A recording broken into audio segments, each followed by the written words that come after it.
My cousin recently moved here from Secunderabad, India. On a recent road trip exploring America, we were shooting shit and exchanging ghost stories, and laughing at similarities and differences between American ghost stories and Indian ghost stories when I asked her if she's ever experienced anything supernatural. Her eyes widened as she averted her eyes to the window.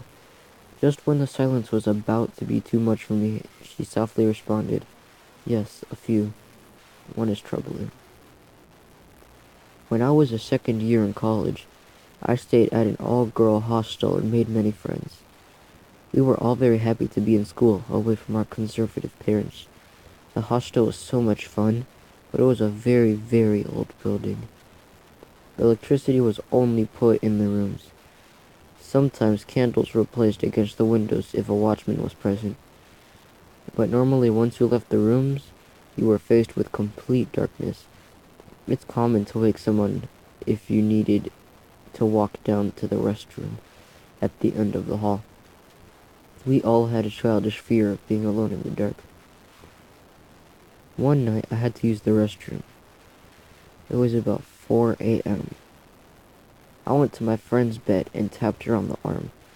She immediately opened her eyes as soon as I touched her and apologized for bothering her. I told her I needed to pee.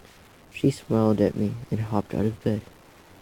All the way down the hallway, she laughed and danced. I could not see her at all, but her bangles clanged together loudly, and the bells on her ankles jingled softly. It was very calming. I laughed and sashayed my hips down the hallway with her, too tired to match elaborate arm movements. She said nothing to me, though occasionally I heard her hum one of our favorite Bollywood songs. The same thing happened on our return. I fell back asleep easily. I awoke fairly late the next morning to the sound of men in our room. They surrounded her bed. I bolted from my bed, prepared to protect my friend, when I realized they were administrators of the college. I peered over her.